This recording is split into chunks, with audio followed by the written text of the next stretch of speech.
আসসালামু আলাইকুম সবাইকে। আমরা এই মুহূর্তে আছি আমাদের ভোলা জেলার এই জায়গাটার নাম হচ্ছে গরিবের দুবাই নামে পরিচিত। এইটা হচ্ছে মেঘনা নদী। এইটার ওই যে পিছন সাইডটা দেখতে পাচ্ছেন ওইটা নাকি বঙ্গোপসাগরের দিকে যায় এবং ওই সাইডের যেই দেখা যাচ্ছে দৃশ্যগুলো ওগুলো কিন্তু নাকি নোয়াখালীর অংশ। তারপর আমাদের ভোলা জেলায় যে এত সুন্দর জায়গা আছে আমরা অনেকেই জানি না। এই জায়গাটা অনেক সুন্দর, আপনারা দেখেন মানে নদীর, এটা কিন্তু নদী কিন্তু সমুদ্রের মতো এখানে গর্জন করতেছে। আমি যেই জায়গাটায় আছি এটা কিন্তু খুবই সফট, মানে মনে হয় যে নিচের দিকে চলে যেতেছি। আর ওই সাইডগুলো দেখেন মানে খুবই সুন্দর, গরিবের দুয়ার, ওখানে কাশফুল ভরা, এমনকি ওখানে অনেকে খেলাধুলা করতেছে, অনেক সুন্দর। তো আপনারা এই জায়গায় আসবেন।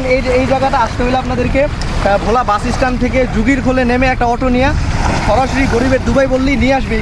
এখানে আইসা আপনারা আপনাদের যেই ফ্রি টাইম আছে এগুলো স্পেন্ড করতে পারবেন।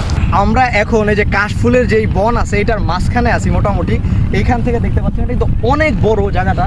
এটার সাইড আপনারা যদি একদম পুরাটা দেখেন অনেক সুন্দর, ওখানে সূর্য অস্ত যাইতেছে, একটা সুন্দর আপনারা ভিউ পাবেন। এমনকি এটা কিন্তু অনেক বড়, আমাদের কিন্তু এটা থেকে বের হতে কমপক্ষে 5 থেকে 7 মিনিট লাগবে হাঁটতে। এটা কিন্তু অনেক ঘন, আপনারা যদি এখানে দেখেন মানে কাশফুলগুলো কিন্তু পুরো ঘন। হ্যাঁ, এখানে কিন্তু অনেক সময় সাপ থাকতে পারে, যেহেতু একটা নদীর কিনার। আপনারা সবসময় এখানে সতর্কভাবে চলাফেরা করবেন, ঠিক আছে, সেফভাবে চলাফেরা করবেন। আর এই কাশফুল যেগুলো এগুলো কিন্তু অনেক ধারী, আমার কিন্তু হাত কেটে গেছে। এগুলোর ভিতরে যখন চলাচল করবেন তখন খুবই সাবধানে আপনারা চলাচল করবেন, যাতে ফেসে না লাগে আর নরম যে ত্বক আছে এগুলোতে যাতে না লাগে।